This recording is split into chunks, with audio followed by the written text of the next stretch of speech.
For all of you who listen to Submersion and own an Android device, go to the Google Play Store and download the Podcast Republic app. It's a fantastic app that allows you to get all of your favorite podcasts directly on your Android device. I personally use the app and I love it. I can search for the podcast I want to listen to, select it as a favorite, and have it just a click away. Make sure you select Submersion as a favorite so you don't miss any of our new episodes every Thursday. Again, the app is the Podcast Republic app, available on Android devices.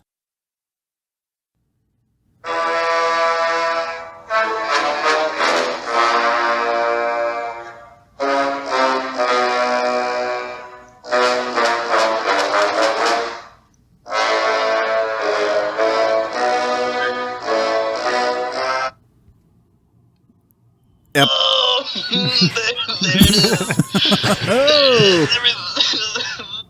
There it is. There it is. Episode 88. Woo!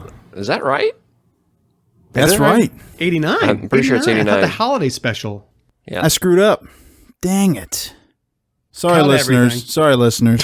Recue the music. Do it all. All right. All right. No, don't do that. Oh, there it is. Oh, great. That was a super good impression. That sounds pretty much spot on with how that thing sounds. Good Lord. Maybe it was me. Maybe it was you. This is it, though. We yeah. have finally been beaten down so low by Jamie's movie month Thank you. that we had a couple filler episodes, and then we had some time off. We're like, Jamie, what did you just do to us? And Zach came up with a spectacular idea. At least I think Rising so. from the iceberg. It's Godzilla movie month. Oh, man, I am beyond excited. I'll say that. Oh, crank that up. Crank that up.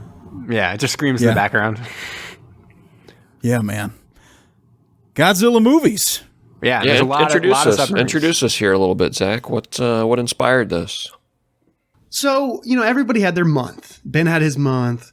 Kyle, Jamie. We're still waiting on Mustard Man's month.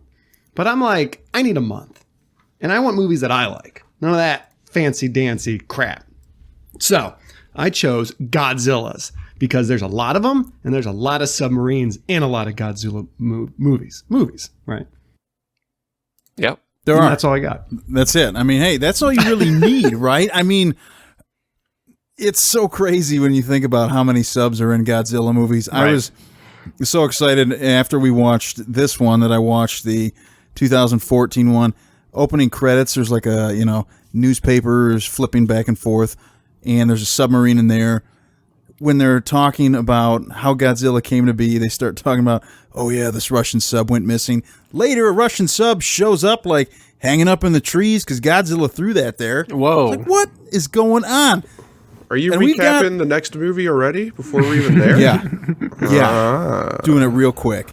And like that's just one of the movies. Yeah, And just we're not part even of- doing that. We're not even doing that one. No, it's in like everything. Like every time they remake or make a new Godzilla, it's almost like they have to have a submarine. Matthew Broderick version, submarine. The new version, submarine. A lot of the Toho ones, submarines. Yep, and that's what we're going to be listening to. But before we get started with this, I want to hear your guys' does anybody have childhood memories of Godzilla? Because I grew up watching this stuff with my dad all the time and fast forwarding through all the dialogue and just watching the monster fights. I definitely grew up on Godzilla. This movie that we watched here actually is like one that I watched probably 100 times when I was a kid. I love this movie. And I remember I even used to watch like a Godzilla cartoon. I can't remember if it was on Cartoon Network or something like that. But they had like Baby Godzilla. It was this team of guys. Be like, oh, we got to call in Godzilla to fight the dudes. And I watched it, had the toys, all that stuff. Love Godzilla. My favorite childhood memory with Godzilla was back in 2018 at the Bowling Green Homecoming, watching Alex play the Super Nintendo Godzilla game and trying to figure out how the hell that game worked. I forgot about that. Yeah, we're doing a game review on that game, right? Were there subs in that one that you had to fight? Yeah. In the little Yeah, tiles? remember your Man, I forgot your about that little game. water guy running around? Yeah, there's subs. You almost beat that, Alex. What I happened? was no place near it. He ran into that bio. What's his name? That Bio? second boss was impossible to beat. Yeah, I don't know. I do not have much childhood memories of Godzilla, other than the Matthew Broderick 1997 version coming out and that being a big deal. But that was basically it. That's it? That's it. I really didn't watch the originals very much. I'd never seen this one that you watched for this episode, and it was an odd experience to have that be the case. But yeah, I know I only recently had watched even the original because I don't know if you know, I have a website. It's called badmovietwins.com. Yeah. That's badmovietwins.com. So we did Godzilla recently. It's kind of a rewatch since we obviously had watched it a bunch when we were kids. And part of that, Patrick watched some of those cartoons that you're talking about, Kyle, and then I watched like the original. So that's like the only experience of Godzilla are those two movies. Wait. Your website is called Bad Movie Twins, Jamie. Right. Yeah, so I watched Sacrilege. the 1997 Matthew Broderick Okay. movie. Yeah. That is not the original. No, I'm saying as part of watching the 1997 remake, I went ahead and watched the original as kind of like background. Gotcha. We do that a Okay. lot for these things. Like we're going to be watching next week is Point Break. Guess what? I'm going to watch the original Point Break. Great movie, not part of badmovietwins.com, but I'm going to Okay. watch it. All right. I just wanted to be clear. Yeah. All right. We do our homework. That's the thing. Okay. So, Alex, you got any memories of Godzilla as a kid? Sadly, no. To be honest with you, I don't think I ever really watched any of the movies until I saw the one with Matthew Broderick in it. Exactly. Yeah. Dude, were you and Jamie raised in an orphanage together or something? Like, what the heck is going on, I don't mean to guys? pile on, but I think that was the same for me as well. What? Zach, it's just you and me, man. I guess. I have the toys and I have VHS tapes of these Godzilla movies from back when I remember, I would get for my birthday. I remember like flipping through the channels and like making fun of the original Godzilla movies just because the mouth was never with the words. That was always kind of a fun thing to riff on. But no, I don't think I ever really watched any of them until I watched the American 97 one. And before we dive too deep into it, Zach, I know that the American version of this, the Japanese version of this, they're pretty far apart. Was that the case for a lot of the Godzilla movies, or were they usually closer together? What do you mean far Like apart? the plot, like how they kind of put them together and the plots and stuff like that. Because I watched part of the original Japanese version of this, and it's super coherent, like makes a lot of sense. And they cut a lot of those scenes and put in things kind of for an American audience that made it really choppy and weird. So is that always the case? Yeah. No, I mean, so the American ones, I mean, yeah. So they typically, most of those Godzilla films always had kind of like two versions. And the Japanese ones, based on the different eras, were always kind of reflective of what was going, it was the era. So it was kind of whoever the emperor was and what kind of cultural things were going on, society things, what was going on with the politics of the time. So the storylines were kind of tight. But then Americans, we liked the big fights. We liked the monsters fighting. We love the UN. Yeah, right. And the news. This one specifically. Can't get enough of the UN, as everyone knows about America. Yeah. Now, I watched both of these, and I can talk about the differences later whenever we get into the show. But, I just learned recently start to that finish. this was the same case with Power Rangers. Now, that was something I did watch growing up.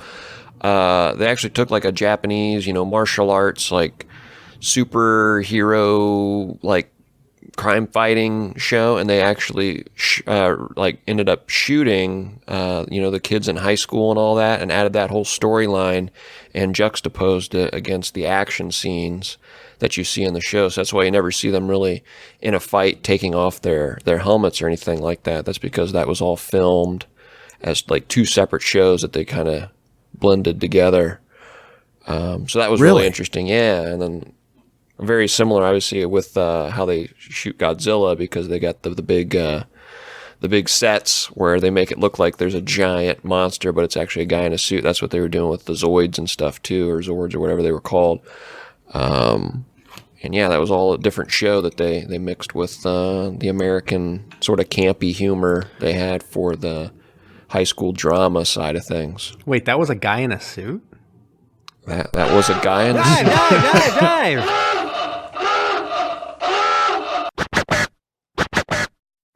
Time to submersion sideways. Go Godzilla, go Godzilla. Godzilla's in your house, Godzilla's in my house. It's gonna get you when you go to sleep. Godzilla drives a Lambo, you know he ain't cheap. Go, what you doing now? Evening in Tokyo, burn it to the ground. Fighting King Kong and you fighting Mothra.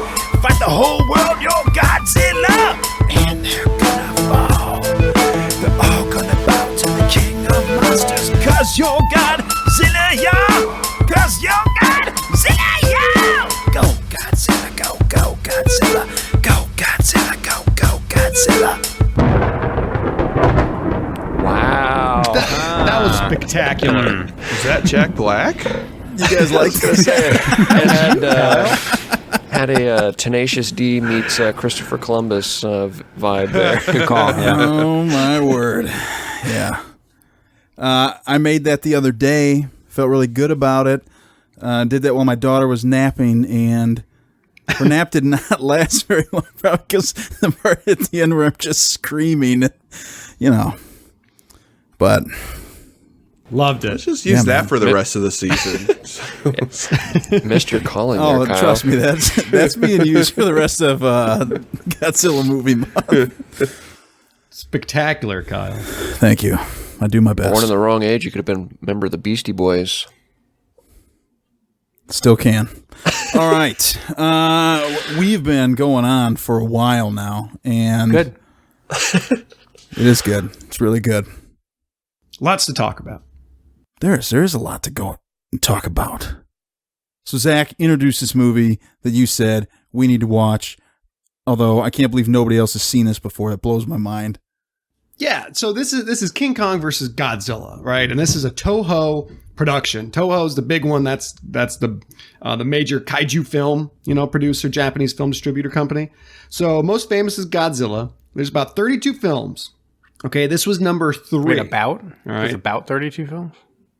Well, I mean, it depends, then there's the Hollywood films, if you want to lump them into like Godzilla films in general, or whether or not it's Toho or not. And then Toho also has other kaiju films like Gamera, that flying turtle. That's awesome. So this is the first one that we're going to do. This is in the Showa era, which is the first era from 1954 to 1975. And then we've got some films in the Heisei era, which was 84 to 95. Then we've got some in the Millennium era, which is from 1999 to 2004. And we're not going to watch the newest one, Shin Godzilla, because I don't think there's a sub in that one. But that's the Reiwa era that just started. Okay, and now what defines these eras? Typically the emperor of the time. And kind of like whatever is going on. I kind of just talked about it, but like what's going on in the country. I'm a bad listener. No, it's fine. But like Toho would take 10-year breaks kind of with some of these Godzilla films. And then they just try to do like a reboot. So each kind of era is like all those Godzilla films in that era kind of like similar in some ways. Okay. All right. And is that it? Should we get into this thing? King Kong versus Godzilla. About 15 minutes in, whatever the heck we're at now. No, it's good. It's short. Usually we go much longer than that before we start on a movie. Recap. All right, should we do it? I think we need... Timer is going now. So, it's been about 3 weeks since I watched this movie. So, we open, and it's 100% Godzilla. And we don't yet know about King Kong. And we also don't know about Godzilla yet. But you know what we do know about? Pharmaceuticals. An earthquake in Chile. Do we? Yeah, that's a United Nations reporter is talking about an earthquake going on in Chile. I'm getting thrown off by the difference between the American and the Japanese versions right now. Yeah, so the UN news is a huge part of the American version of this film, and they're talking about all kinds of crazy shit. They're talking about earthquake in Chile that's causing all kinds of issues. They're like monitoring a submarine the Seahawk. What's it called? The Seahawk? Yeah, the Seahawk. Yeah, it's the Seahawk. And it's monitoring. It's up in the Arctic, and they're like, "Whoa, we're tracking this." And you, all the viewers of the UN News Network, you definitely are interested in this, and you definitely want to see this. And everyone's like, "Yeah, cool, definitely, 100%."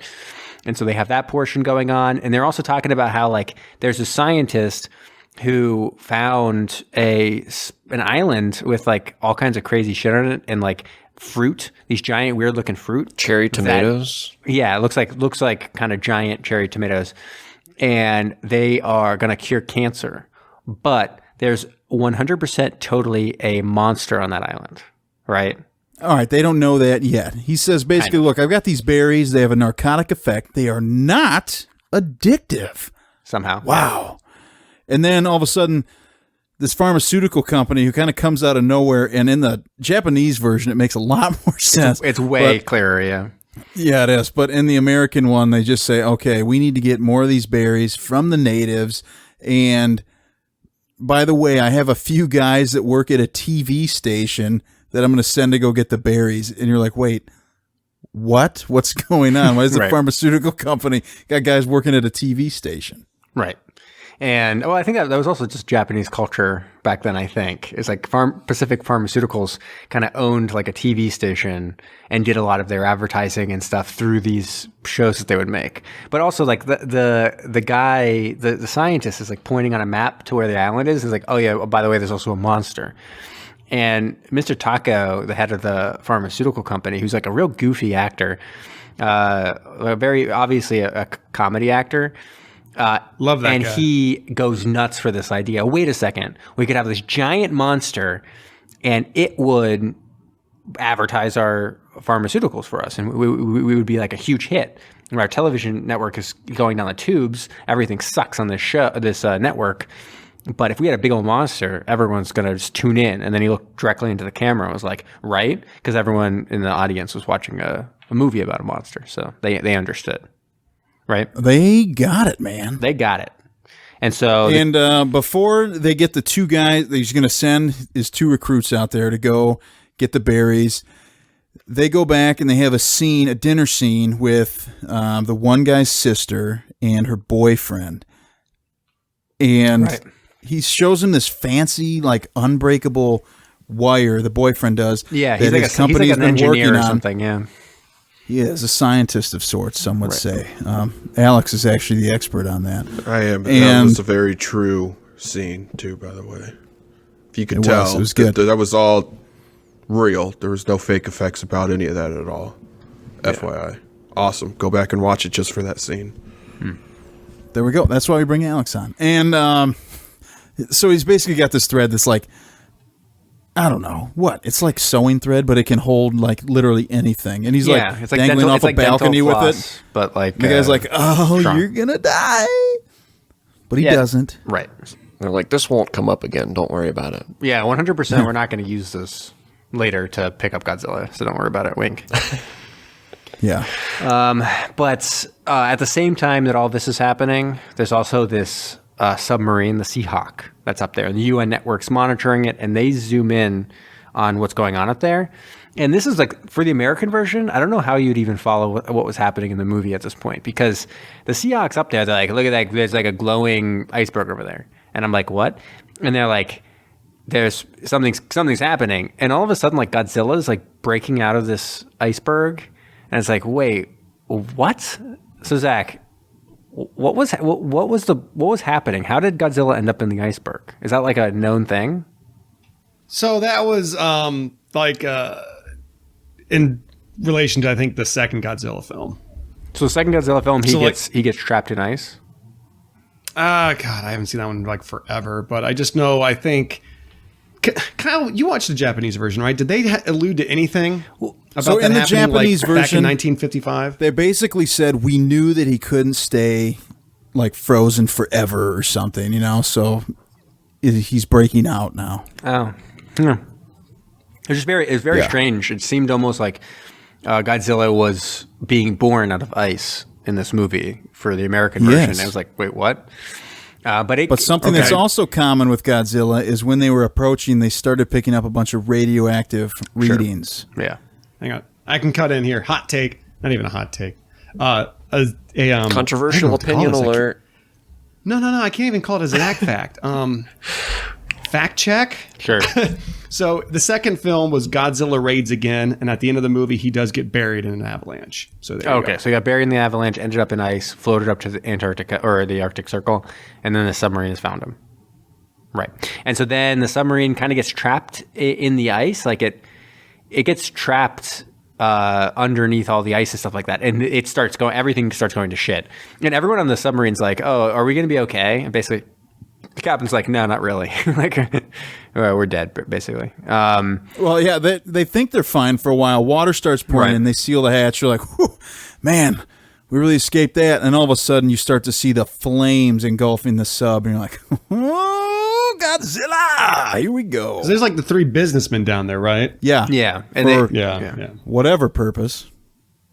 And they send up some flares, and some people find, like, the people are monitoring, and they find them and stuff like that, and they realize, oh shit, Godzilla's around.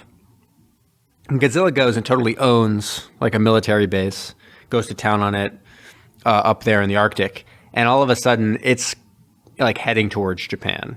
And all right, the funniest thing with that battle though is there are like 1 million miniature tanks that come out and are shooting at Godzilla. He comes out, just roasts one of them with his breath weapon, and you see all the other ones turn and just drive away. Well, of course, Like, wouldn't you? We can't possibly win. Just retreat. Right.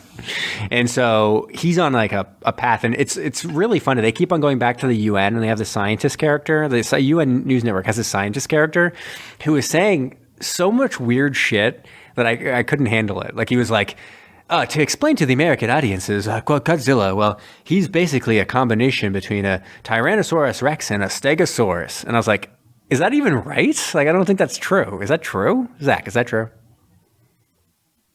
I mean, they just kind of combined them, yeah. But that scene was funny because of like that kid's book that he held up. He held up like it was kids, like his fact check. Yeah, his kid's children's book that he's holding up, saying all this stuff. He's like, and yeah, it seems to be heading towards Japan. It's home because like reptiles, blah blah blah, and saying all kinds of weird scientific stuff. And it's like, literally, this is an N=1. You have one Godzilla that you're studying, so you're making all these weird conjectures about what it's doing based on what? Nothing. It's the worst scientific method ever. There is no proof or anything. There's one Godzilla. That's all you have. Well, it's all we know, Jamie. I know. It's all we've got. Well, he was just he's a weirdo scientist character, and I loved him. He is. He was the best. You think he was the best? Okay. Well, anyways, when they're not doing that, all of a sudden Godzilla's just like about to start tearing Japan a new one, and then it's time for us to cut on over to Skull Island. No, it's not Skull Island. It's not Skull Island. It's Faroe Island. Oh, this is Faroe Island. I'm an idiot. Sorry, Yeah, they don't call it Skull. They don't use I was Skull just Island. watching Kong Skull Island, so Oh, that That was the movie one. sucks. I'm mixing everything up. That's the one that Brom loves. He loves that movie. Nope, I do not. Time to get over yourself, Brown, and just embrace it. I'm sorry. I'm not going to come around on that one. So, All right. does anyone want to talk about these controversial scenes? Because it's like a kind of a hot topic. What's going on Faroe Island? Someone take it. It's just it's just a wee bit of blackface. Or There's a wee brownface. bit of Japanese actors and actresses in a blackface or brown the face, like. yeah. Brown face, yeah. Yeah. It's not great. It's not ideal. And so the Japanese like business people, they arrive on the island and they're greeted by the natives. There's this whole scene where they go up and they're kind of trying to be able to stay on the island so they can find out what this monster is and get the berries and stuff like that.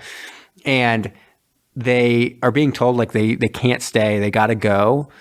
But all of a sudden they kind of start giving them some gifts and stuff and like cigarettes and ultimately how do they convince? Dude, they even give a cigarette to a a kid kid, because yeah. the kid's To a like, here, kid, let me yeah. smoke it. They're like, all right, just don't tell your mom.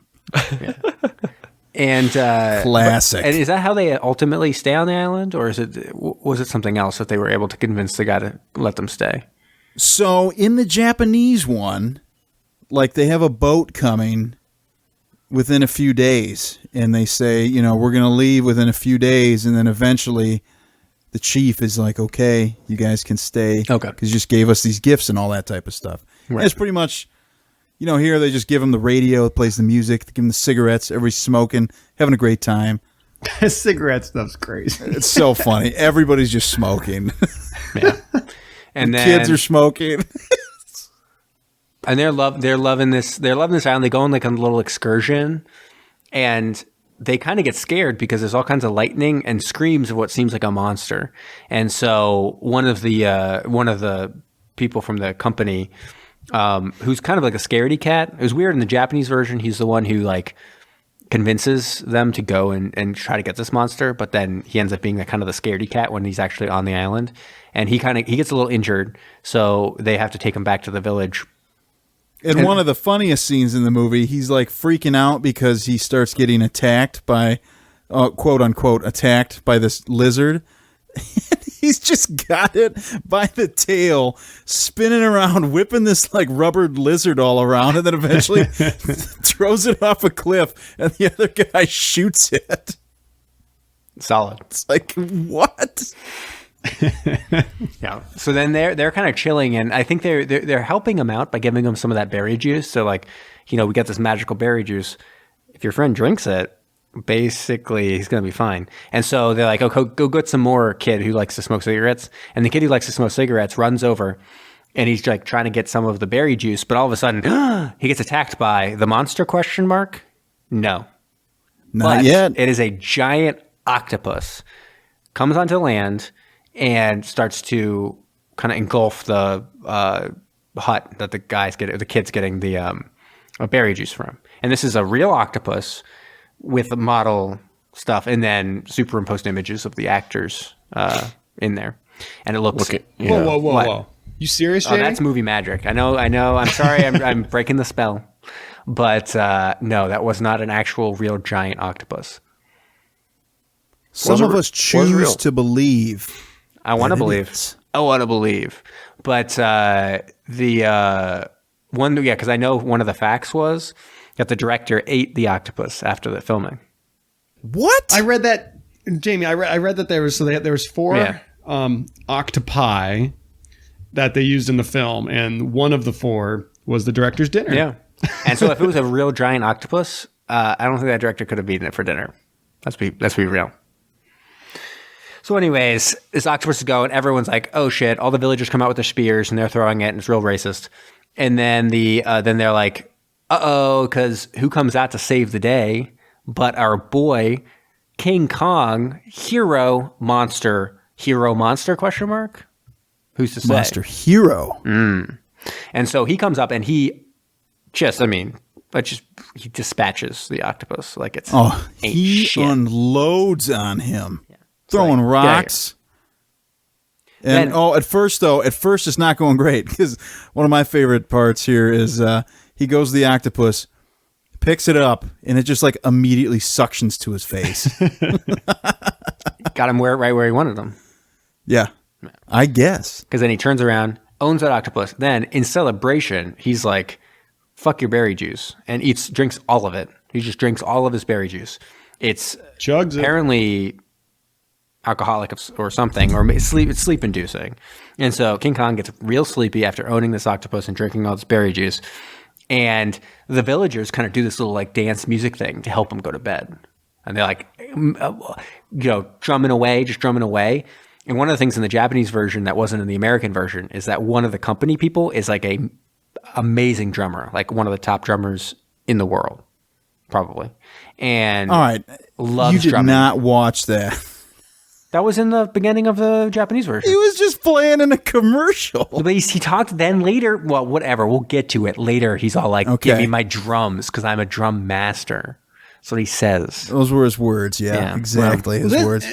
And listeners, this is an important thing to discuss this amount of time to, because this music, this drumming comes back later in the film. Yes, it's an important aspect of the film. So anyways, the point is that by drinking berry juice and drumming away, King Kong falls asleep.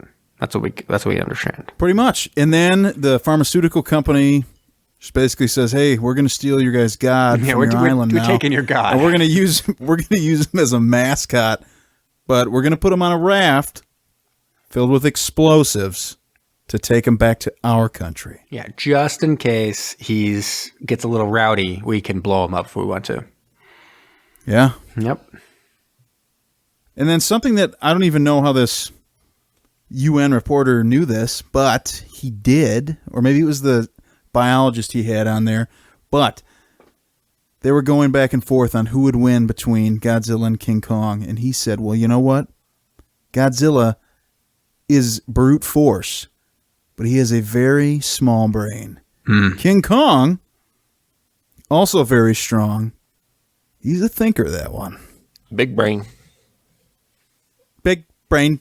It's a good kind of hint at what to come. Foreshadowing. That's what they call it in literature. Is it? Yeah, it's foreshadowing. Is it? It is a little bit. And also we come to learn that King Kong is immune to electricity for some reason. I'm not sure why. If anything, it enhances them. Yeah, it makes him stronger. somehow. Yeah, definitely. I don't know why that would be or how that would be, but that's the case. Electricity makes him stronger. He's like Jason Voorhees in that way.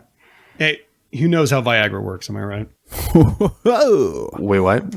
You plug in your own pharmaceutical something company? No, just enhancement. I see. You know. Oh, enhancement. Gotcha.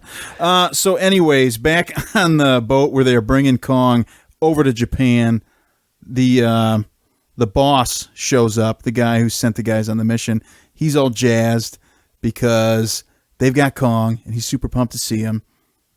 And then, all of a sudden, Japanese government boats get on board the vessel, and they say, you know what, you can't bring him back. We got one too many monsters in Japan right now. Godzilla's here. That's one monster. We have a one monster limit. Really, it's a zero monster limit, but Godzilla's already here, and it's a one monster limit. No King Kong allowed. Pretty much. Yeah. And so they are like, all right, blow the raft. Yeah, blow them up. And after some hijinks, they do blow it up. And they're like, thank God, King Kong's dead, right? And we're all like, what? This is weird. This movie is called Godzilla versus King Kong, or King Kong versus Godzilla, and I thought it was going to be King Kong. Yeah, and but he's dead. He's back because he flies out of that water enraged. If anything, the explosives made him more powerful too, and he's ready to just rumble. And he walks away and goes onto the countryside or something like that. He pretty much does. Yeah. And then we cut back over to Japan where Godzilla is wreaking havoc, and all of a sudden they're talking about dropping the atom bomb on Godzilla, and officials don't really think that is the best course of action and I for whatever reason. I agree. Do you? Oh, why? Yeah. Well, I'm pretty sure the atomic bomb would only make Godzilla stronger. Radiation. It's just fact. So. Yes. Yeah. But anyways, this is our first confrontation between Kong and Godzilla because he's kind of like raging about the countryside. Kong gets to the countryside. He's like, we're two monsters. What are two monsters supposed to do? And so they fight. We fight. But this is a pretty short fight because Godzilla, what has he got that King Kong doesn't yet know how to handle? He's got some kind of fire breath weapon. Right. He's got like atomic breath ready to burn away, and he kind of burns King Kong. King Kong's like, ooh, he's like a little scared. He's like, oh, that hurt. And then he literally scratches his head and walks away. He's like, I got to figure this out. I'm a thinking monster. He's got like a tiny little brain. And so he goes. And they're like, burned his chest hair, I think, a little bit. Right, singed his chest hair, singed off his eyebrows. And now Japan is freaked out. They're like, okay, for a second we thought that other monster, that's the mascot of that pharmaceutical company, was going to save us. But alas, it has not. And so we got to lay some kind of trap. There's also kind of like a side storyline going on here where, remember the one guy's like sister had a boyfriend? Well, she gets like some kind of news that suggests that he has been injured or trapped. Killed on a ship that went missing. Right. And Godzilla would have killed him. And so she jets off to where that is, which is in northern Japan or something. And right when she does that, there's news stories being like, yo, don't go up there because that's where Godzilla's going. And so she's like, she's going into the eye of the storm. Yeah. guess what happens? He shows back up and sees his neighbor. She's like, your lady just went straight to Godzilla. He's like, idiot. Yeah. And then he and the neighbor fall in love. Really? I didn't see that part. That was in the Japanese version? Oh, yeah. It's pretty hardcore. Whoa, it's hardcore sex at that point? No, I did not say that. Okay, you just said the it was love hardcore. story. I say, okay. The love story was hardcore. Anyways, now that King Kong is out of the way, Godzilla is ready to march toward Tokyo, and nothing can stop him. But guess what can? The government. That's what they think. That's what they think. Stupid So government. like, you know what we're going to do? We're going to dig a giant pit, and Godzilla will fall in it. We'll blow it up and bury him. That ultimately does not work. Godzilla gets out of that like it is nothing. And then they're like, oh, by the way, we also could shock him with 1,000,000 watts. And maybe that will kill him. Maybe we'll roast him or something. I don't know. Yeah, And- definitely because we know for a fact Godzilla does not get stronger from electricity. They're like, okay, we'll just like set up electrical barrier. Is this after the train and like the sister and stuff like that? And she like runs into the water and she's like a total spaz and like runs away like a crazy person. And the brother has to, the boyfriend it's so has to save hard her.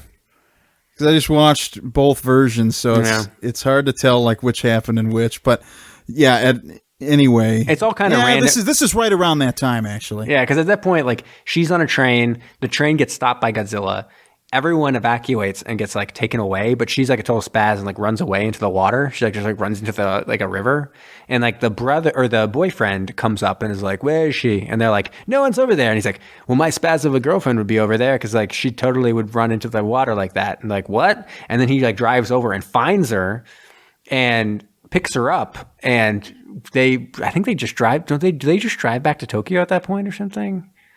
I can't even recall. pretty much. It's like Godzilla is like in the background, kind of like doing some jazz at that point. Yeah, he's dancing around. He's like dancing around. Anyway, he runs into the electrical trap. He does not like the electrical trap. No, he does not like it. Almost immediately, King Kong comes up, and they're like, "Ooh, let's see if we can shock this ape to death." Right. So he goes up and just starts chewing on it. He's like, "Ooh, He hey." loves it, and He is all about getting shocked. oh yeah, and you can tell. You can tell about that enhancement, right, Zach? Oh yeah, man. Oh, he gets enhanced, if you know what I mean. I'm buying what you're selling. Right. And so Kong is able to just like go to town on this electricity. So he's able to karate chop his way through, eat all these wires, get even bigger and stronger, gets into Tokyo, totally grabs up that lady and is like hanging around with her. And the boyfriend and the brother are like, oh no, that sucks. She's going to 100% be eaten by a monster that I brought, which is unfortunate. And then he's like, go get my drums because I got a plan. He's like, get my drums. I'm a drum master. I'm the best drummer in the world. Let everyone know exactly where he says it, exactly how he says it. He says it just like that. He says, I'm the best drummer in the world. Yeah. Then they say also, hey, you like vaporize some of that berry juice and like spray it in his face. And so they go up and they spray him in the face with all this berry dust, kind of. He's drumming away like a drum master. He's like, I'm the best drummer in the world. And then King Kong falls asleep. And they're able to get the girl back. And then they're like, oh, that's weird.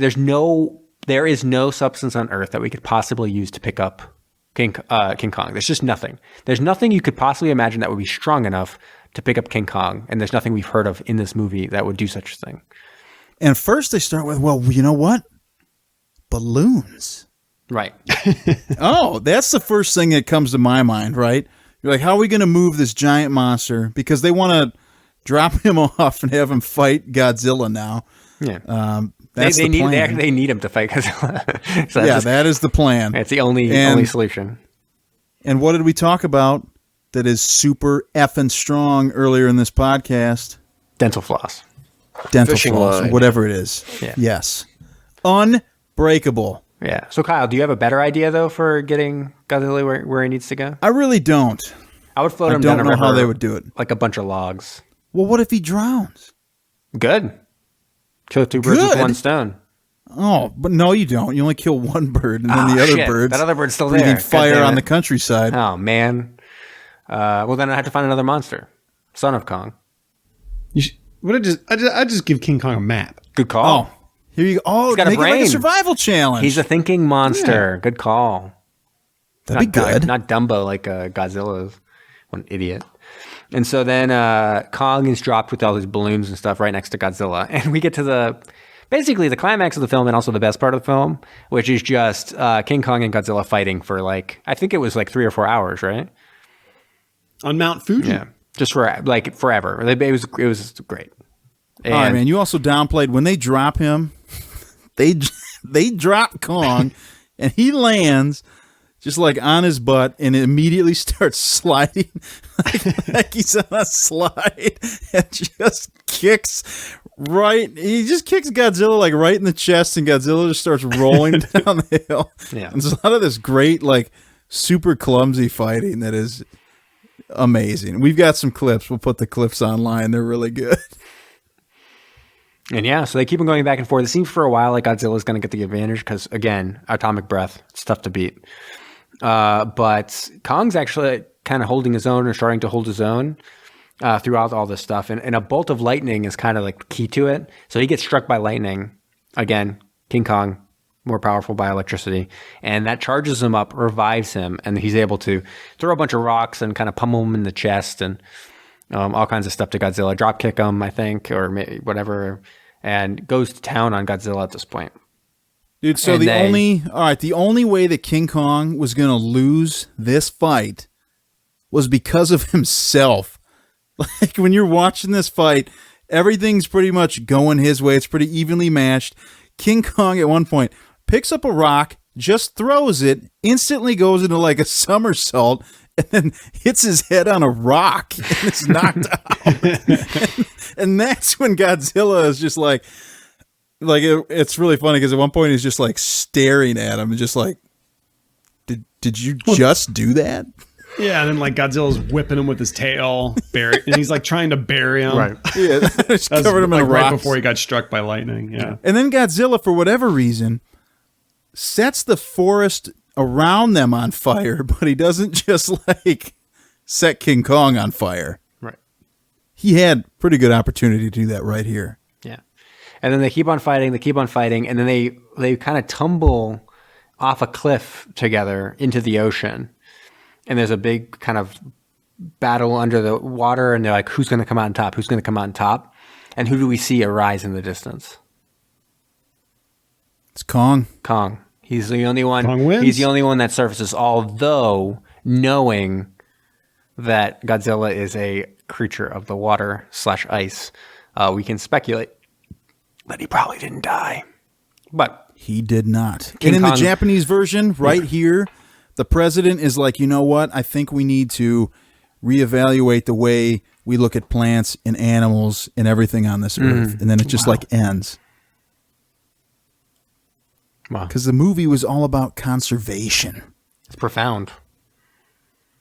King Kong versus Godzilla, right? King Kong v. KK versus GZ. Good. That's Yes. King Kong. That was right. King Kong. Yeah, see? Good one. Oh. This is great. This is. It's good podcasting. I heard that. Oh my gosh. Yeah. Now that Godzilla roar right there is it's so iconic. It's so great. I love that love it. sound. Play it one more time. One more time, you sure? What the hell are we gonna do about I'm finger happy over here on my sound. Yeah, man. Good Lord. I don't know what's going on. Other movies. Yeah. That's what's going on. All right, we got some Raidens. I think I did all of them first during my movie month, so I think Zach should jump in here and tell us what he thought about his first movie in Godzilla movie month. Okay, well then, so I don't know if I'd consider myself biased, but probably I grew up watching Godzilla movies, and I love Godzilla movies, and I'm fully aware that they're absolutely ridiculous. But this is back in 1962. I think it's pretty damn entertaining in 1962, and how much money it made, I think speaks to that. I really like this film. It's an hour and a half long. It's Godzilla versus King Kong. I remember seeing King Kong as a kid, and then this against Godzilla, and watching those movies. I was like, oh, this, because I didn't watch them in order back when I was a kid. My dad, it was just whatever was on TV or whatever gift my dad gave me. So I love it, and I love it to this day. It's ridiculous, and I absolutely can't wait for the new one this year, 2020. Oh, it is 2020 already. My word. So am I rating? Yeah. Oh, I mean, I have to take into account the sub. This is a submarine podcast. But without the sub, who's to say Godzilla wouldn't have came? Exactly. None of it was possible without the sub. You're right. It's, if anything, the sub's the true hero of the film. So Right. I'm going to give this a 8.2. Whoa. Okay, there we go. There we go. Boom.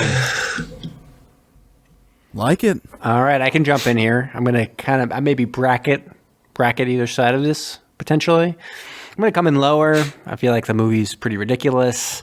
Special effects, not up to par of what I expect from a film of this film of this caliber, like in the Godzilla series. I feel like other ones, are they always this ridiculous looking, Zach? Kind of? I mean, kind of? 60s and 70s? Yeah, but it gets better. Yeah. I felt like it didn't make any sense. It was chopped to shit to make it for the American version.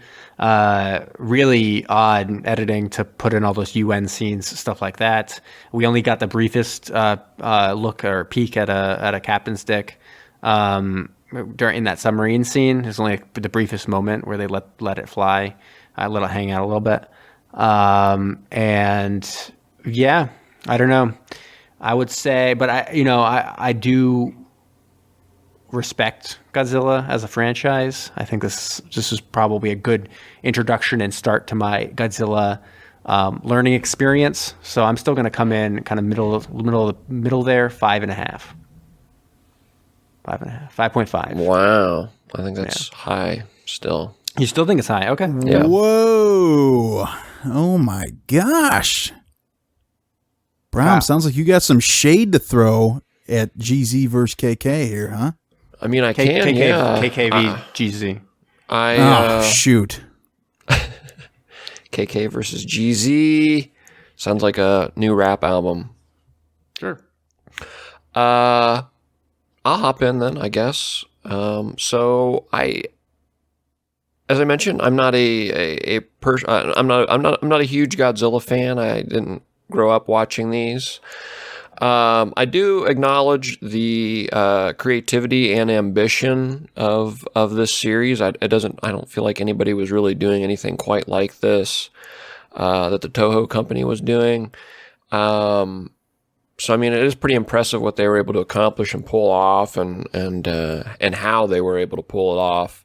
Obviously, the effects don't hold up today at all, but back in the day, I can appreciate what they were doing, and I could see how a ton of people would flock to the movie theaters to see this. I mean, at that time, it was probably a piece of art, and how they were able to accomplish and bring this project to life. But for what it is, I didn't like the how they tacked on sort of the story for the American film. It actually reminds me of a project I worked on when I was trying to make viral videos in high school.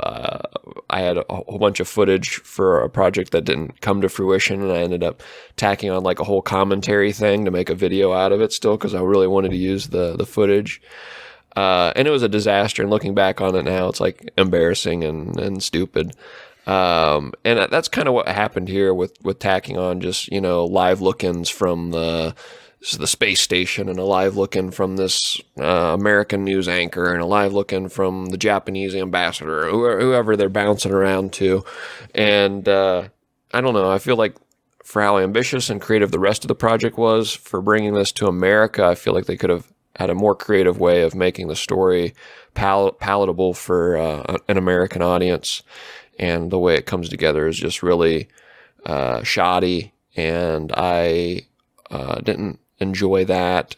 And there was one other the blackface scene. Oh, sure, I forgot about that.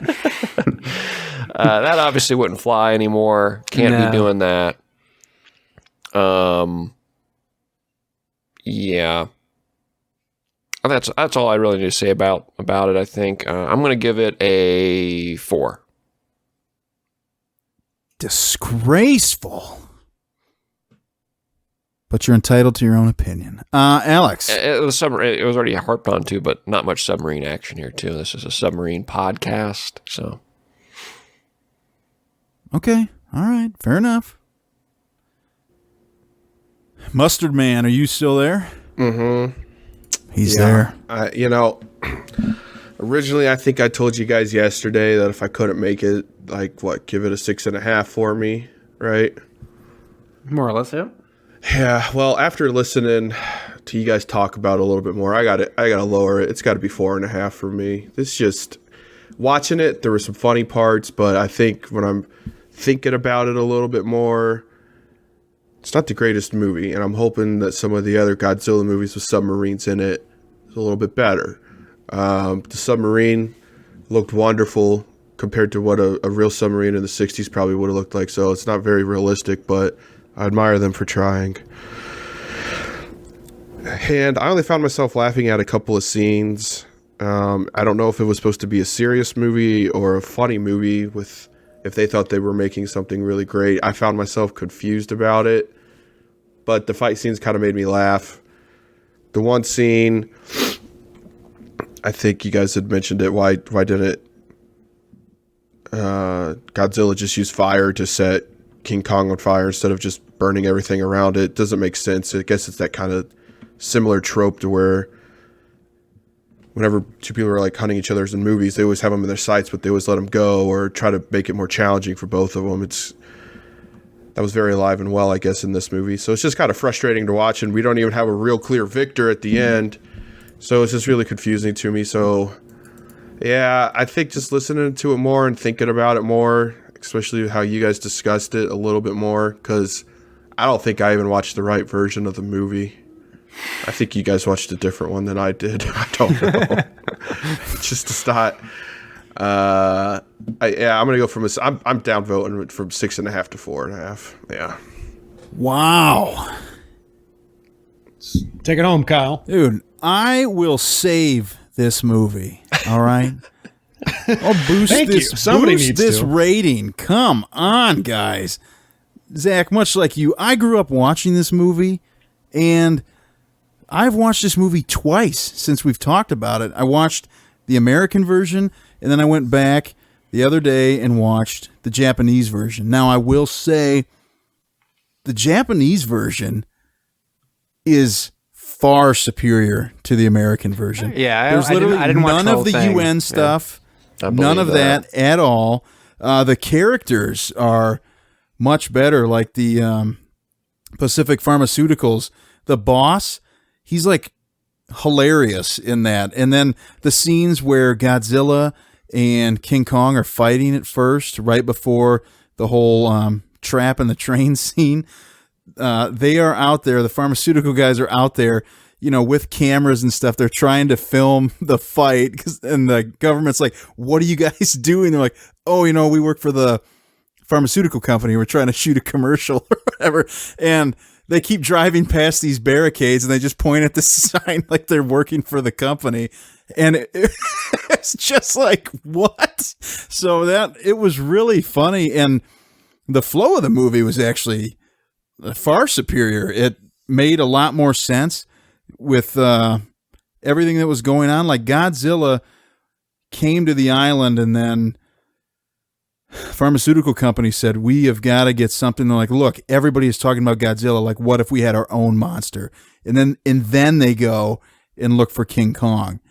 And it's all about just advertising and getting money for them. And it's really funny and just really good. I don't know. I love the movie. I mean, I know as we talk about, there's even some funny stuff because they say, well, early in the movie, they say, well, who would win between these two? And somebody's like, it's not a wrestling match. And it totally is a wrestling match at the end of the movie. It's just like watching some backyard wrestling fight. And they were making bets too, like in the in their helicopter or whatever. Yeah, they are. So it's just, I don't know. I really like it. I really like the movie. They are extremely dedicated to the miniature work. And I mean, at that time, you know, if you don't have the budget, I mean, hey, they make it work. The special effects, like I said, costumes and stuff. Nowadays, you might watch it. Everything's all CGI and whatnot.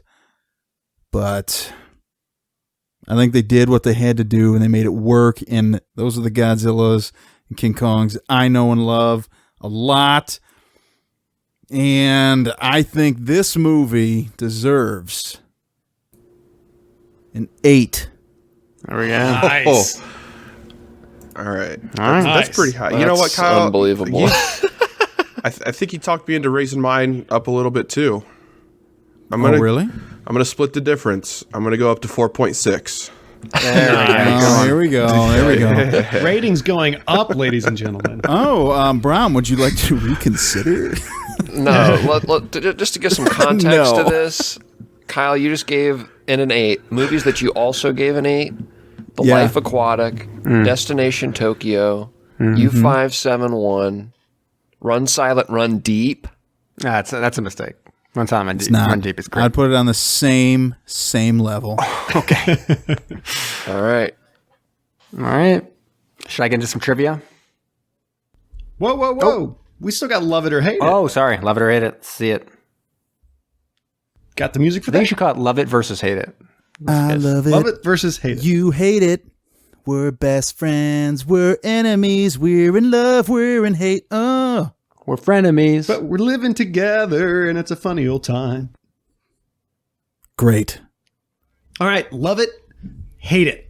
The first Love It review is a 10 out of 10 on IMDb.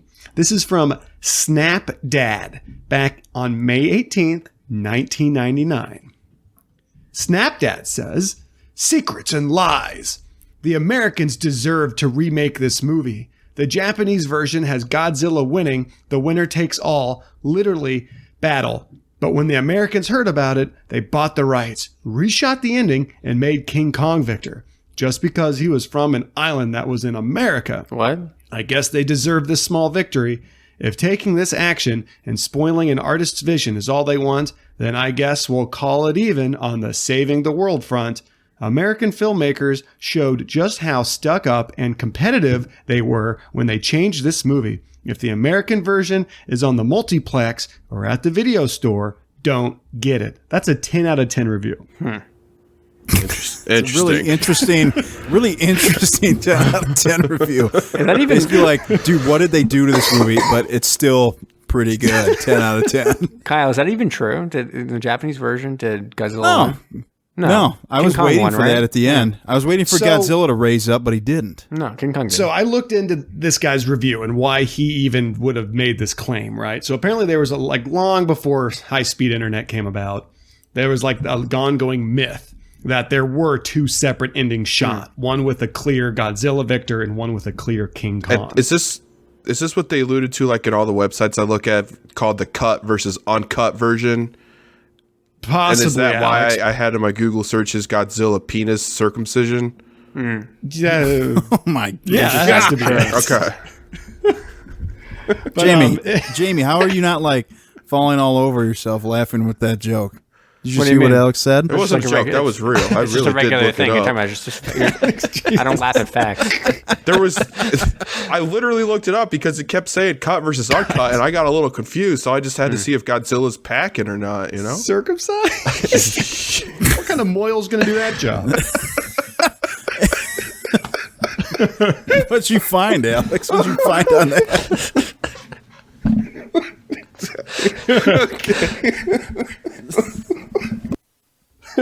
He's dying over there. What the hell were we even just I talking think about? that was a love it. the Now we need review. to hate it. Yeah, so that was Love It. And by the way, like I said, after the High Speed Internet came out, they did disprove that the writer of the movie always intended for King Kong to be the clear victor. Yeah, there's a bunch of interviews that make that pretty clear that the idea was that King Kong was going to win. But so here is the Hate It review. This is my trash bag on July 26, 2003. Trash bag says, "What a ham. This is the stupidest movie I have ever seen. The acting is bad. The monsters look bad. Even the King Kong remake is better than this. What a disappointment. Skip this one.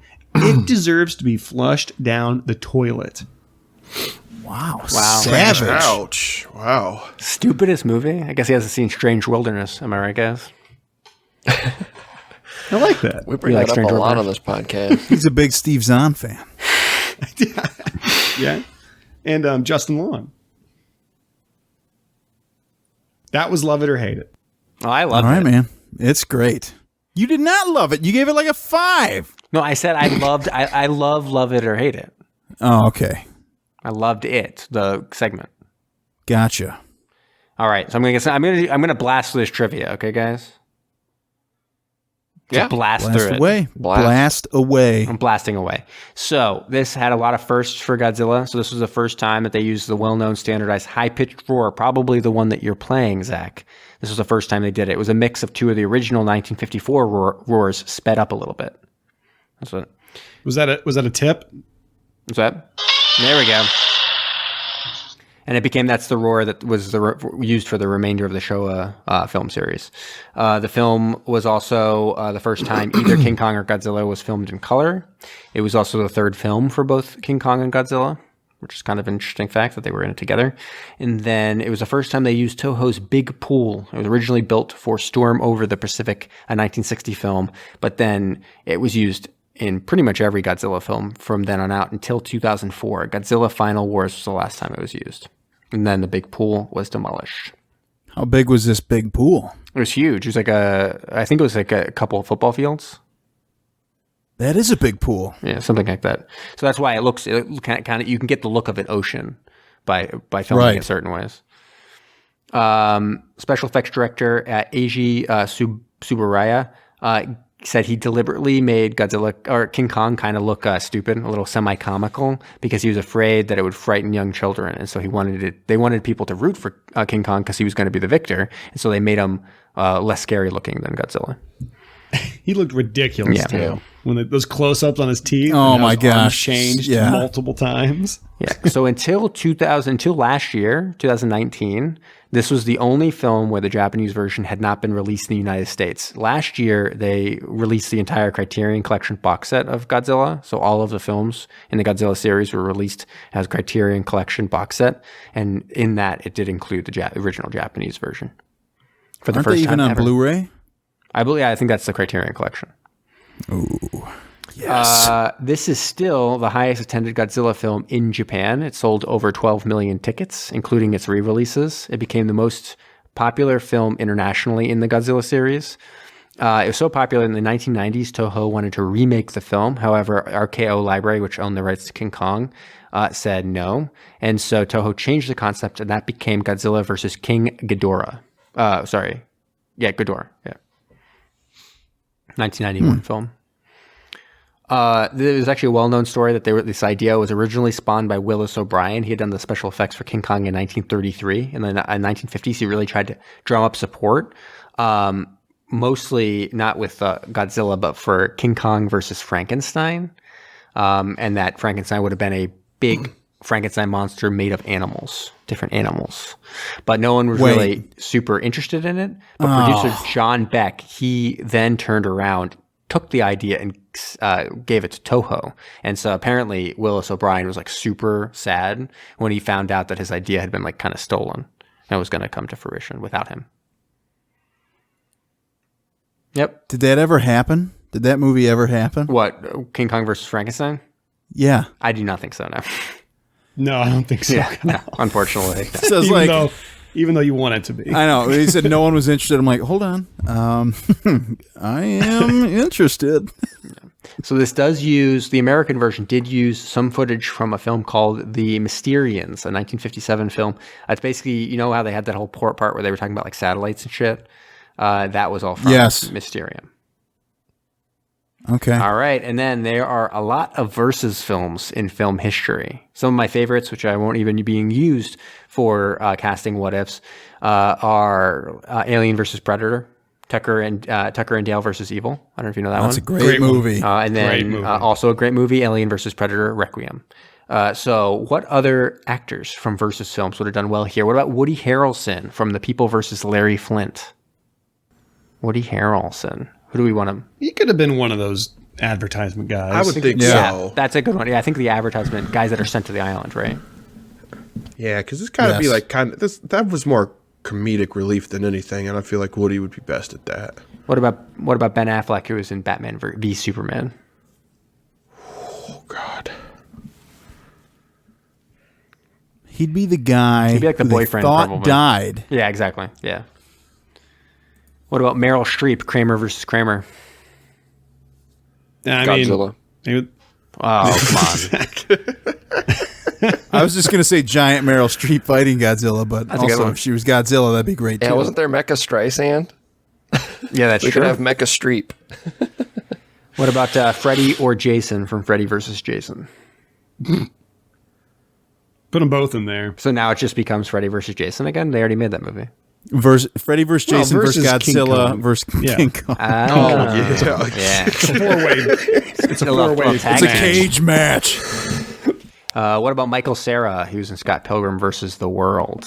oh that little crybaby. Yeah. If you had like a Zombieland type, relationship with him and Woody Harrelson, Someone- I think that could work. Someone's got to go brown face for the remake, right? Make it Michael Cera, end his career. Get him Great. out of there. What about Matt Damon? And this is he's in Brahms' least favorite film of all time, Ford versus Ferrari.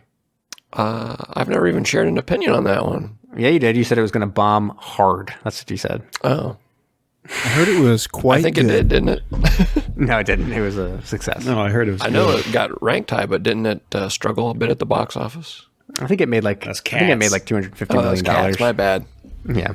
Jamie We can just talk about saw Cats. Don't even get I just saw started on Cats. that. Oh, I could talk about Cats forever. What about Ed Harris? Now, he was in Ford versus Ferrari 2, Death Race 3001, which is set in a post-apocalyptic future where Ford versus Ferrari, they're competing for resources in the waste. Ed Harris plays the cook, a man without a nation who wanders the waste, bringing justice to those that ask. In the end, he actually beats both Ford and Ferrari in the titular death race, using his trusty submarine, the USS Phantom. So it's a sequel to Ford vs. Ferrari, Death Race, and Phantom, and also Schindler's List. Wow. So what about Ed Harris? You get rid of King Kong. And you just put Ed Harris up. So it's Ed Harris versus Meryl Just Streep in the end? greasy, yeah. Yeah. Ed Harris and Ed Meryl Harris is Streep. fighting Meryl Streep with Freddie and But- Jason. Great. But Ed Harris is totally greased up, and Meryl Streep can't get a hold of him because he's so slick. Just slipping out. All right. Just like a couple of baby seals flapping at each other. So I know you guys have been anticipating it, but it's really easy. The Phantom Zone.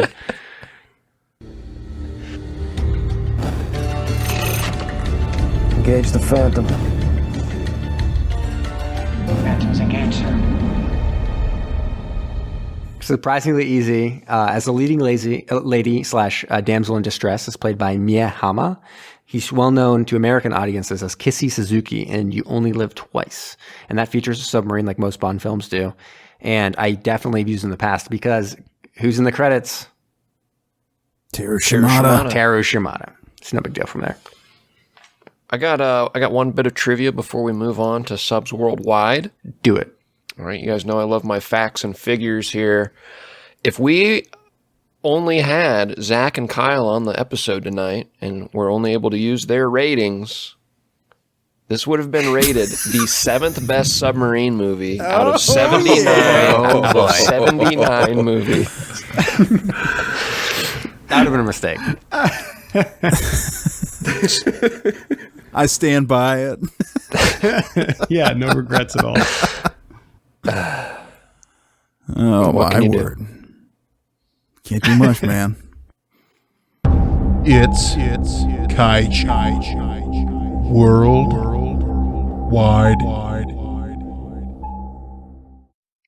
Doing Godzilla Movie Month, I thought, what better to do than Kaiju Worldwide? Because all the time, Godzilla's fighting people. Like, that's what I said in the rap in the beginning. He's fighting everybody. So, Kaiju is Japanese, means strange creature. However, it has been widely accepted as standing for giant monster. And this is obviously one of the most iconic kaiju films. You have Godzilla, King Kong, another really great kaiju film I really enjoy is Pacific Rim. Never saw the second one. First one's really good. But let's get into it, man. Who do we start with? The eighth wonder of the world, King Kong. He is considered a prehistoric ape. He was first introduced to all of us in 1933 in the film King Kong. And so it's actually pretty crazy. The world loved King Kong so much. So the first one came out March of 1933. And then in December of 1933, a sequel, Son of Kong, came out. Pretty ridiculous. That's fast. It's very fast. His binomial nomenclature is Mega Primatus Kong, or I know, it seems ridiculous to say. Anyway, and now the legendary film company has a new quote-unquote monster-verse, which he is included in, and they refer to him as Titanus Kong. He was originally created by Marion C. Cooper, and along for, with being very well known for work with King Kong, he's also a producer and a writer for Mighty Joe Young, which seems like you're really double dipping on your big apes, but hey, whatever. There's actually one of those movies in the 40s. I didn't realize there was one that old. So Marion C. Cooper became interested in gorillas when he was really young because he had a book, and there were all kinds of adventures in Africa that described encounters with gorillas. And later in his life, while working on a film, he ran into a group of baboons while filming in Africa. Then he went to a studio and said, I want to make a terror gorilla picture. And those are his words. So that's a weird thing to say. But anyways, while working on the film for the giant terror gorilla picture, he says, when people asked him, he said it features a gigantic semi-humanoid gorilla pitted against modern civilization. And while the title was originally being shopped around, he wanted to call it The Beast. Studio did not like that. They wanted to call it Jungle Beast. And eventually everybody just landed on King Kong. So, one of the things that, I know, right? It seems kind of weird. I like The Beast. It's pretty cool, but whatever. So, whenever I think of King Kong, and I think a lot of people do, you think of the ape going up the skyscraper, hanging on, and he's got the lady in his hand, right? So you think of Godzilla. Godzilla is huge. Godzilla in the original film is, if you check him out by scale, he's 164 feet tall. The original King Kong is 25 feet tall. Wouldn't be much of a match. However, they scaled him in this movie to be 148 feet tall. So it seems ridiculous, right? But his size has actually changed many times, and there's even within a single movie that he has gone from being 18 feet tall to 60 feet tall, just based on what they're doing with the scale. And it seems that for the most part, with things going on, other than the Peter Jackson remake, King Kong's size has been trending upwards. In Kong Skull Island, I want to say he comes in at 104 feet. Now, there is Godzilla vs. King Kong coming out next or this year. And that movie, Kong Skull Island, takes place during the time of Vietnam. So he's got time to grow. Yeah, I remember them specifically even saying that, right? In Skull Island, Kyle? Like, he's still like just an infant. Yep, he's still young. So like they had it planned that, well, yeah, they'll do this Kong versus Godzilla movie and make him big. Yeah. Because I know. Godzilla gets, I mean, God, if you look at the movies of Godzilla, his size changes all the time. True. Yeah. Just depends on where you're at, you know? Sometimes he's just the size of like a human. It's kind of crazy. Yeah. Yeah. Little Godzilla's riding the subway. Just like fighting people. He's like a hand-to-hand combat. got a brown hat on, newspaper. Yeah. I wish people would just quit bugging me. So anyways, King Kong has appeared in a number of movies. King Kong from 1933, King Kong from 1976, King Kong from 2005, King Kong Escapes, King Kong Lives, King Kong vs. Godzilla, Kong Skull Island, The Mighty Kong, Son of Kong, and he's in a lost film. King Kong appears in a film called Edo. And he's also in Godzilla vs. King Kong, which will be coming up. So I was reading through some of the plots of some of these King Kong movies. Just listen to this. This is ridiculous. This is verbatim, okay? This is the description of this movie. After being shot down from the World Trade, this is for King Kong Lives. After being shot down from the World Trade Center, Kong is, however, revealed to be still alive and is kept in a coma for about 10 years at the Atlantic Institute under the care of surgeon Dr. Amy Franklin. In order to save Kong's life, Dr. Franklin must perform a heart transplant and give Kong a computer-monitored artificial heart. However, he has lost so much blood that a transfusion is badly needed, and to complicate matters, Franklin said there is no species of ape or other animal whose blood type matches Kong's. Enter Hank Mitch Mitchell, adventurer and Franklin's eventual love interest, who travels to Borneo as he theorizes that Borneo and the island from the first film were once part of the same landmass, and captures a giant female ape who is dubbed Lady Kong. Mitch brings her to the Institute to use her blood for King Kong's operation. Transfusion and the heart transplant are a success, but Kong escapes along with Lady Kong.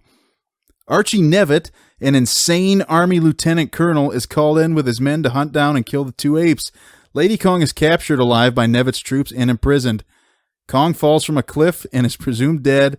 However, as Franklin and Mitchell soon discover, Kong's artificial heart is beginning to give out, forcing them to attempt a jailbreak.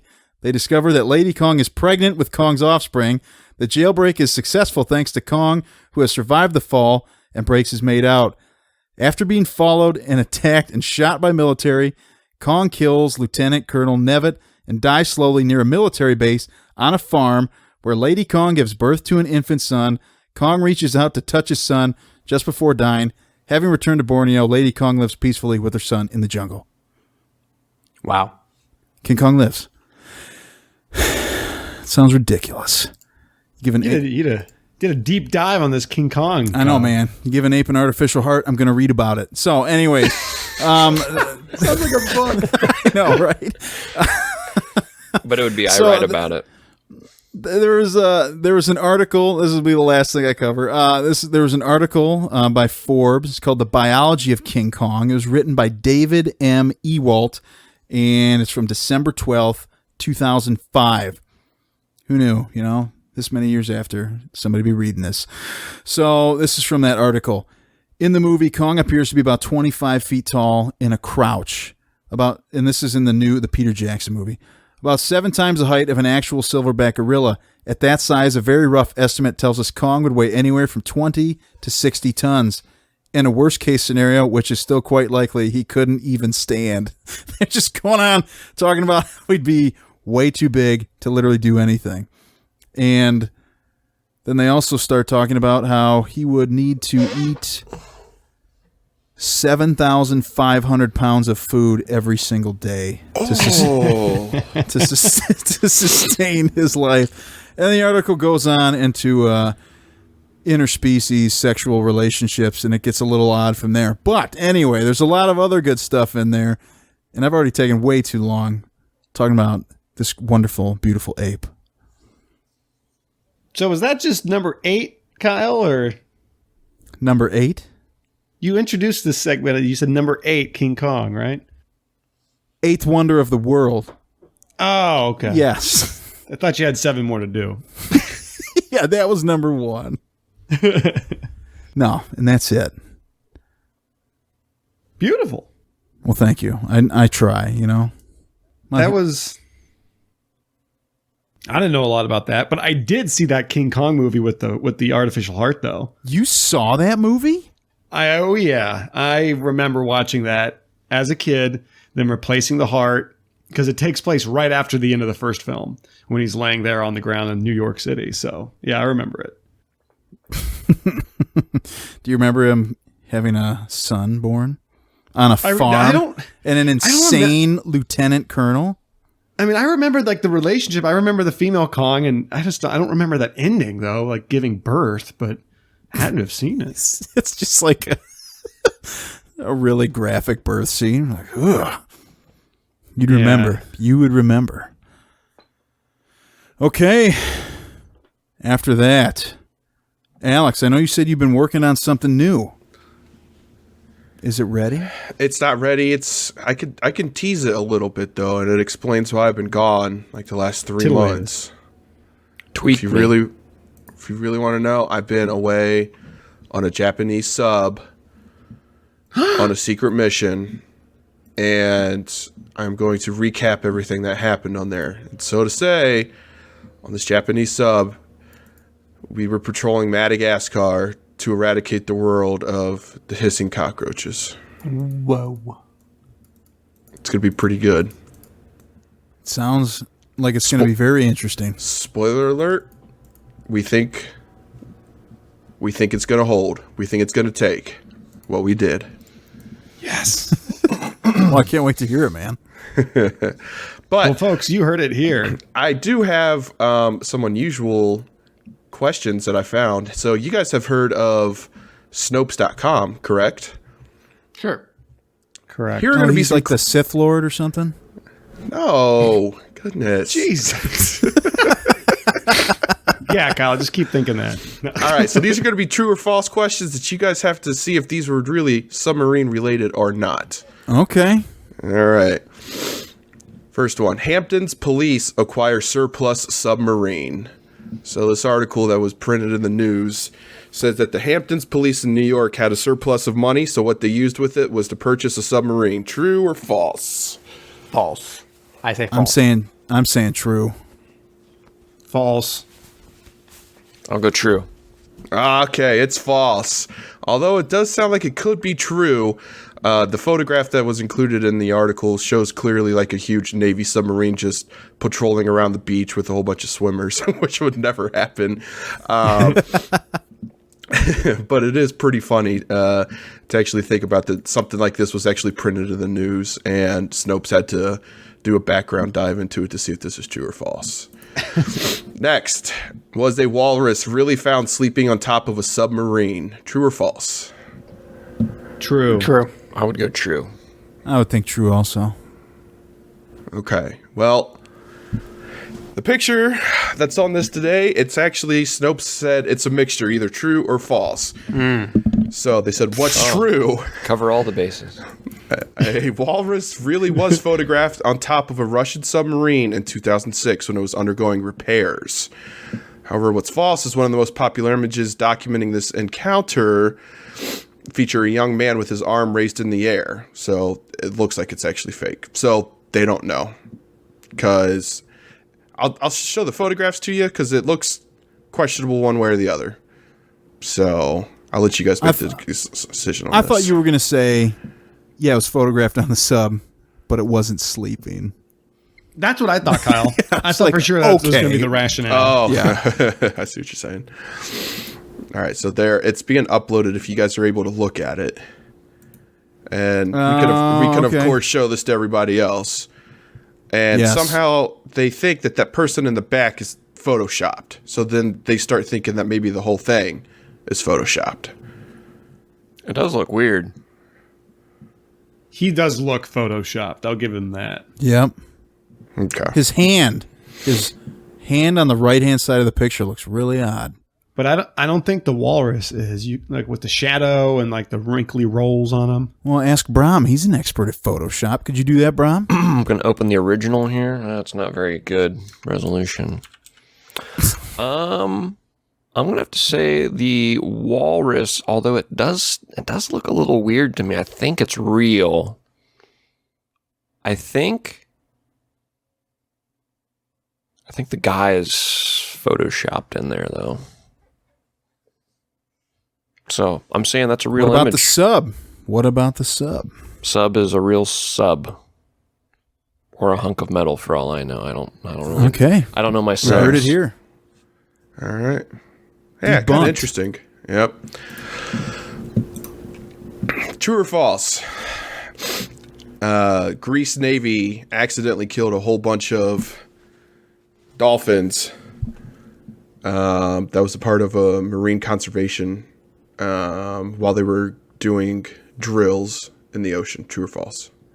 I'm gonna say true. That would sounds about right. military would. I do would that. say true, yeah.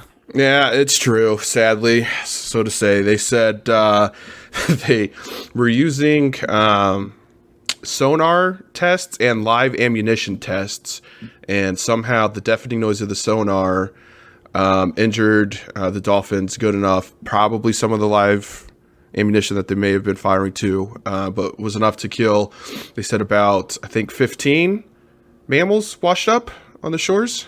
Jeez. Yep. So, got to be careful with what you're doing out there. Remember that, kids. Yep. It's cold-blooded, Grease. Don't do it at home. They're just dolphins. That's it. Nice. Yeah, good stuff. Thank you. I liked it a lot. Tube 3 ready to fire, sir. Commence the countdown.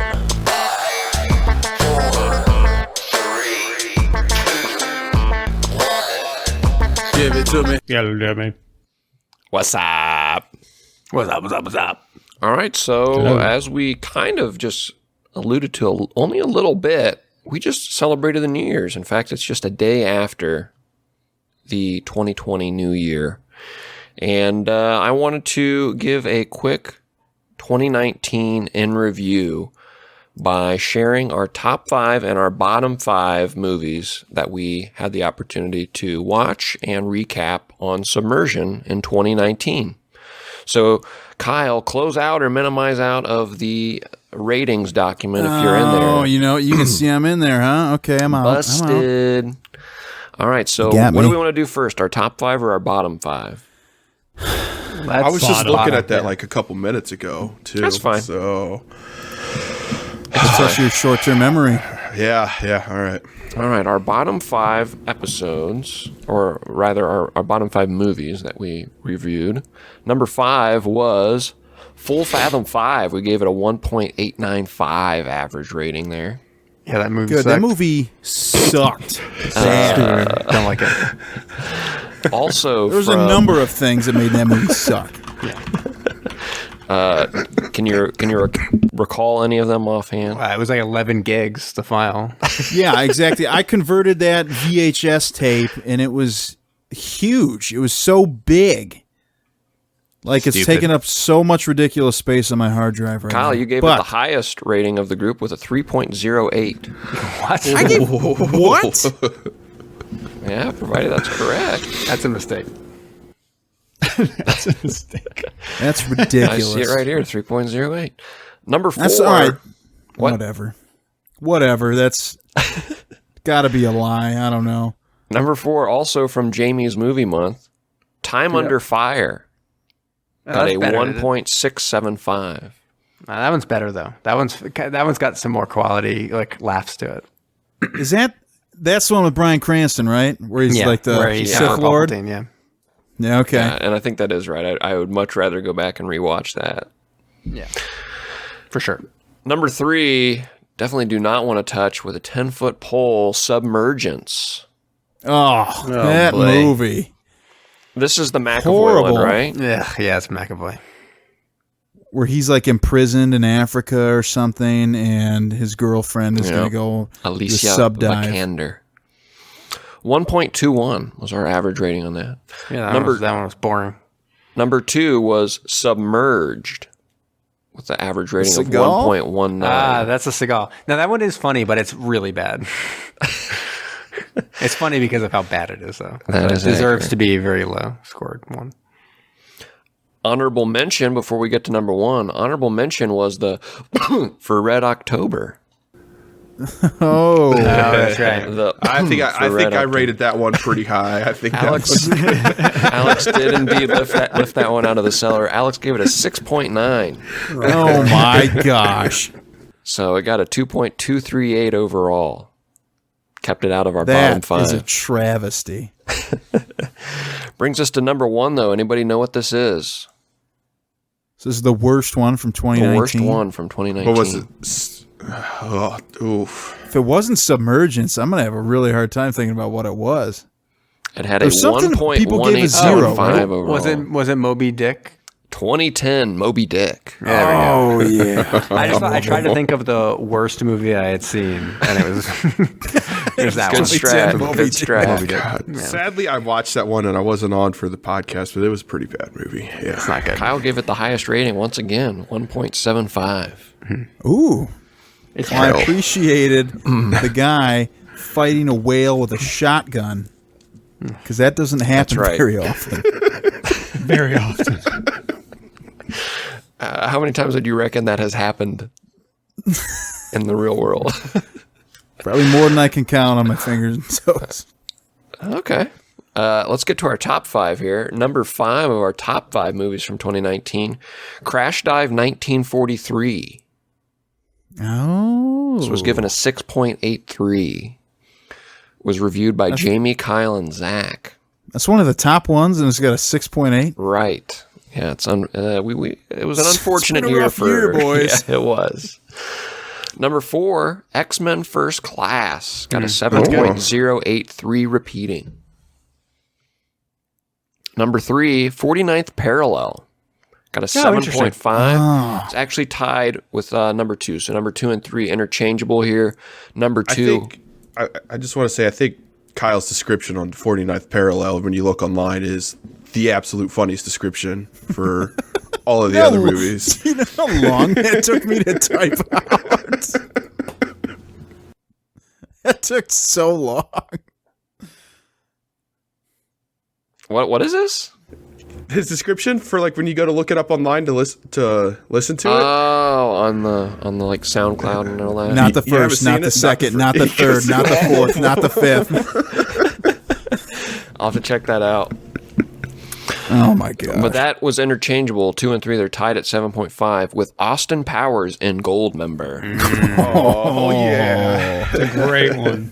Honorable mention before we get to number 1 is Jackie Chan's First Strike, which we gave a 6.825 overall. That movie was good. It was a That good was movie, but I think we downgraded it because of the lack of submarine. Alex gave it the highest with a 7.8. Yeah, I liked it. Wow. It was good. Number 1, this is appalling to me. Really? It actually breaks into our top 10. I And know what some it would is. say this. Some would argue this is the worst movie of all time. I would disagree with them as well. It's not that bad, but there's a lot of fanboys for this out there.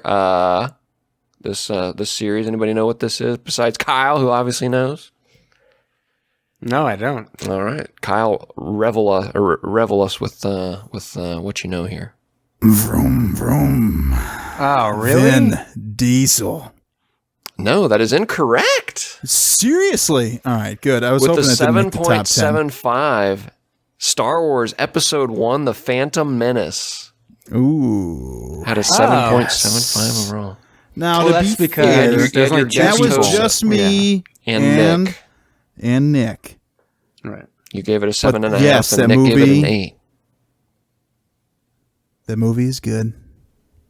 I'd rate it high too. Yeah, it's a pretty good movie. I actually did a power rankings of the Star Wars movies. I've watched all of them now, all the live action, including the Mandalorian. And maybe I'll talk about that at some point, but it's not really sub-related, so we'll have to find a spot to talk about that. But it's not my least favorite Star Wars, but it's not a good one in my opinion. Zach, you're a big Star Wars fan. You put this pretty low too, right?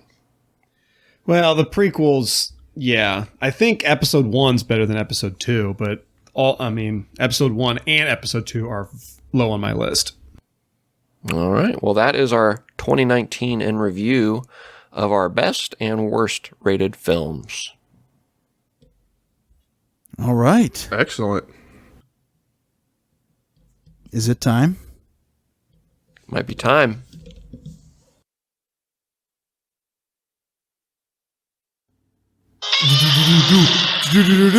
Zach Facts, it's Zach Facts. When you're going down, get some Zach Facts when you're going down. Zach, is our comedic timing like the exact same? Because we both Apparently. I was like, okay, enough time has passed. Yeah, I was like, all right, that's about 4 seconds of dead silence on air. Zach Facts, ladies and gentlemen, for the brand new Godzilla month. King Kong versus Godzilla has 3 facts. Who wants fact number 1? Somebody say that they want it. I do. Jamie, do you want it? Yeah. Fact number 1. This one's for you, Jamie. You might have... Fact number 1. You might have thought there were miniatures in the film, but some did not. Oh, interesting. Wait. Where were the miniatures? Those tanks. Do you remember those tanks, baby? No. Well, there we go. You're just proving this. You're proving this Zach fact correct, which is crazy. Because Zach facts, by definition, usually are 100% true. Mm-hmm. What was that?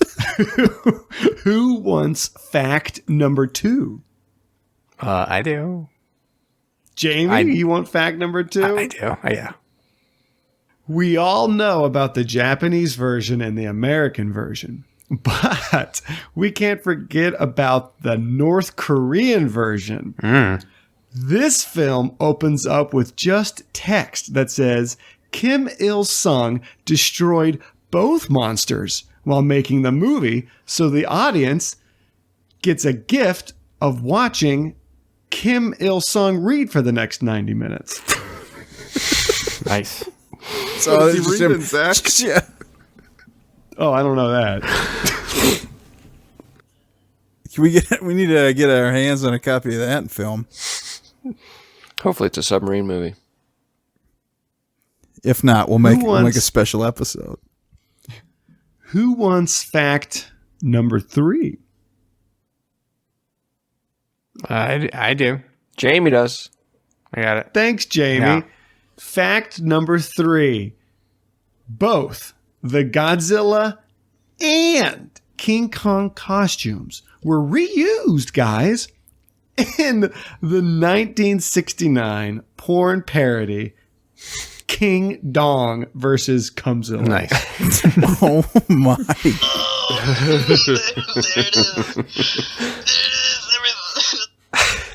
Wow. There it is, making a triumphant return this episode. Who missed it? I did.